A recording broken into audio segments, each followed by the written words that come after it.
autumn is one of the most beautiful and indeed most important times in the gardening year.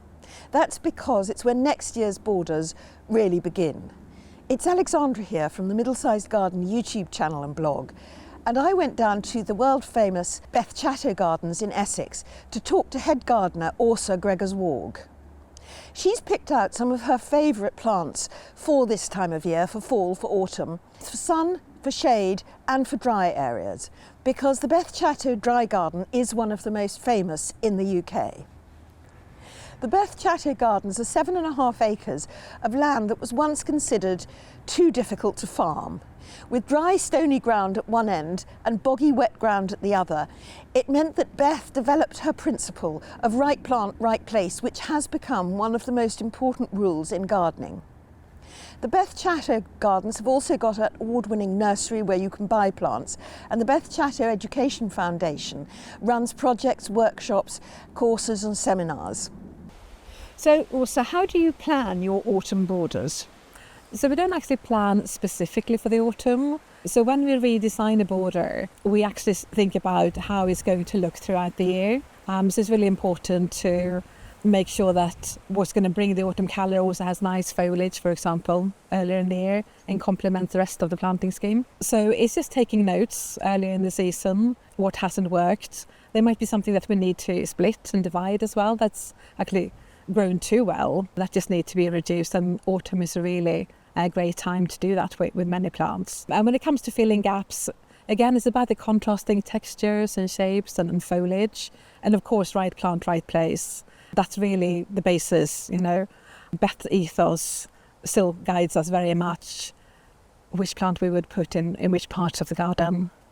Yes, this is really the absolute home of right plant, right place, isn't it? And you've got such an amazing variety with the dry garden, the water garden and the other parts of the garden. So we've had a really dry spring and summer, as you know, very hot summer as well.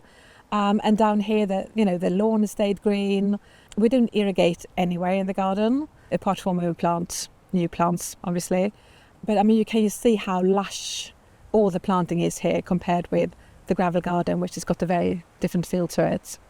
So in terms of plants for a sunny place in autumn, what would be your top 3 that are looking good at the moment?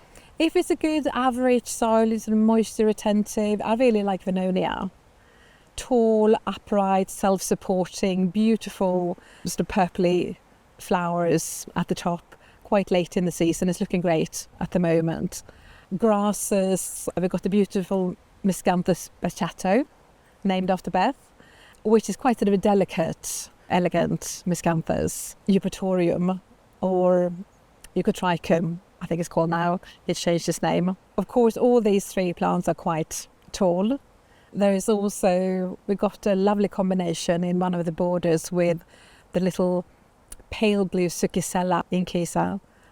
These little sort of buttons that float in the air.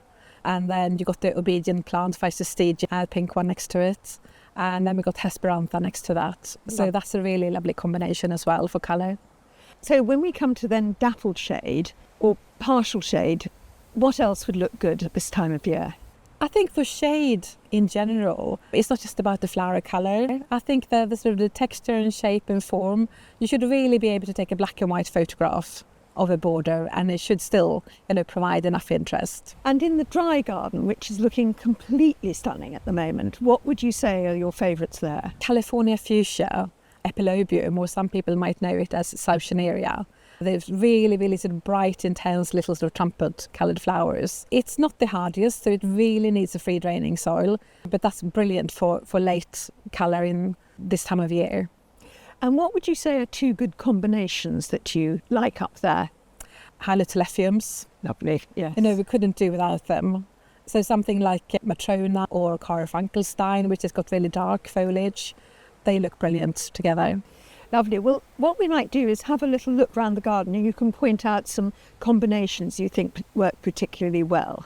So also tell me how you put together this group and what people should look out for when they're putting together groups like this. I mean, I think this is a perfect example. You've got the Pyeweed with its dome-shaped flower heads next to rudbeckia demii, And then you've got this lovely grass, molinia, Caryopteris variegata, which has got beautiful variegated foliage.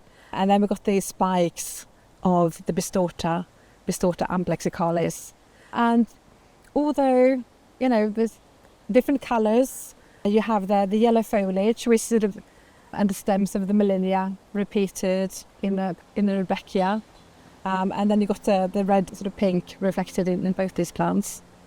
So you've got a spike, a grass, a daisy, and a rather lovely puff fluffy thing. And then you've got echoing the reds and the yellows between the grasses and the rudbeckia and the Bistorta and the Euchotrichum. So it's all kind of linking up and they contrasting. do link up, but in a very subtle way. And of course, earlier in the season, so we have bulbs coming up through. They all prefer the same sort of slightly moisture retentive soil as well, and thrive in an open sunny position. Lovely.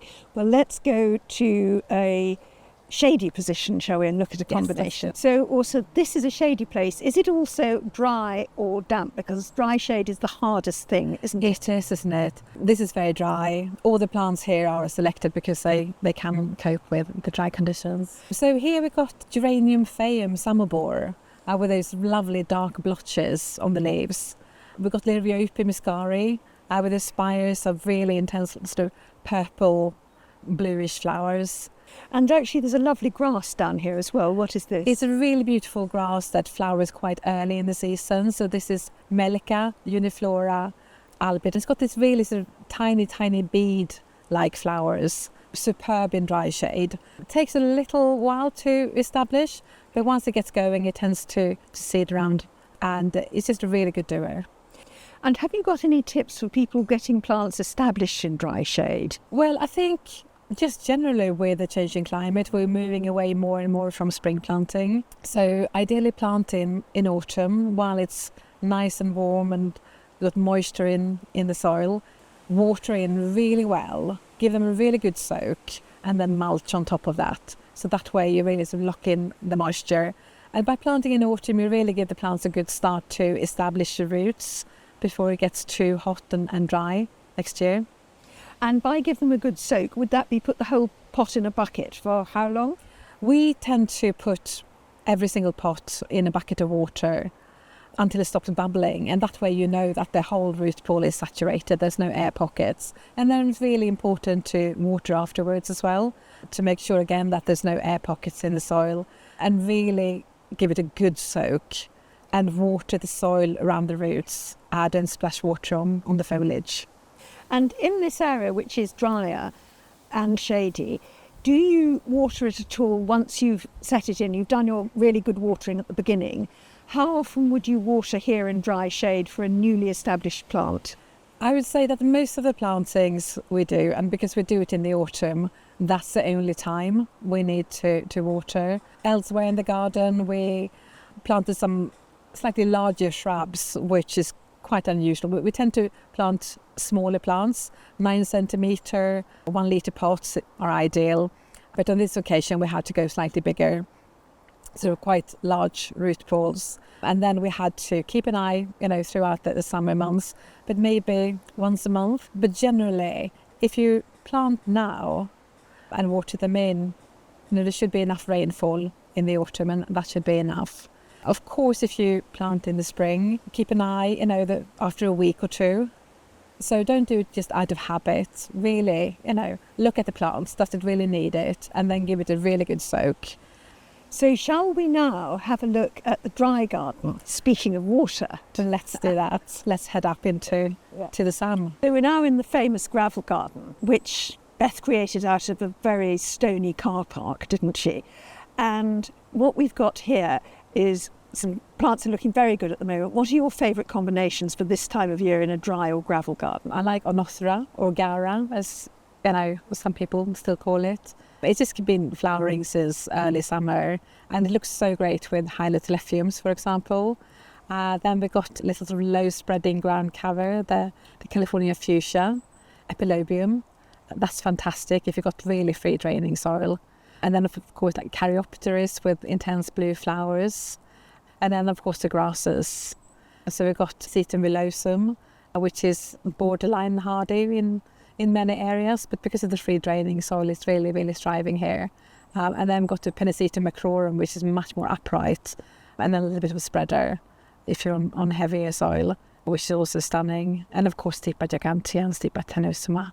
And is there anything special about planting and maintaining in this garden that's different? Because it's very dry, it's very free draining. What would you advise people to do? Well, we are actually sitting on top of 5-6 metres of sandy gravel here. So that's just the natural soil.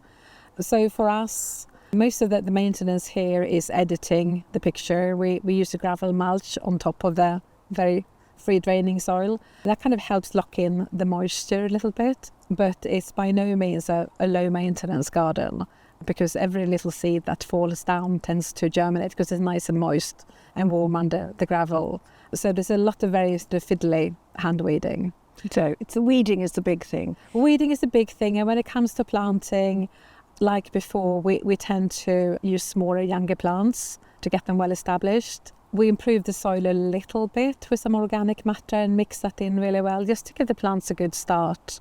But we don't actually add a lot of organic matter. When Beth started the gravel garden in 91, 92, she did add a lot of compost and even manure and mixed it in. But we just realised over the years that the plants are absolutely fine. They're all selected because of the drought tolerance. You see a lot of succulent leaves, small leaves, especially compared with the water garden, where we just seen big lush foliage, silvery leaves that reflect the sunlight, or hairy leaves that trap the moisture, which are all sort of good indicators. And I think I also need to say, because we've had one of the sort of hottest, driest summers for a while, and one can't really expect the garden to look as lush as it does in May and early June, sort of come July. And just because the plants are drought resistant doesn't mean that they are going to look as great and full of bloom perhaps in the middle of a heat wave, but they will recover. And in terms of clearing them up with the gravel, how do you manage that? So we try and avoid a lot of the leaves, for example. So we don't really want any sort of humus content going into the gravel. We want to keep that as clear as possible. So we use leaf blowers and rakes to get rid of all the organic matter. We don't tend to cut everything back until sort of late winter, when we go in and do really thorough weed. A lot of these grasses and seed head add so much interest and structure in the winter, but it's also great for wildlife. And then we go in and tidy up. I think it's great to go and look at other gardens, get some inspiration, see what's looking good, particularly in the area where you live. And also really, again, think about foliage and textures and what's going to look great later in the year as well. And don't just focus on flowers. Look as much at the foliage and seed heads. And because autumn is such an important time of year, because it's when next year's borders really begin, don't miss this video coming up next with Steve Edney and Louise Dowell, where they tell you how to refresh your borders for next year, how to choose and plant perennials, and how to lift and divide plants. And thank you for watching. Goodbye.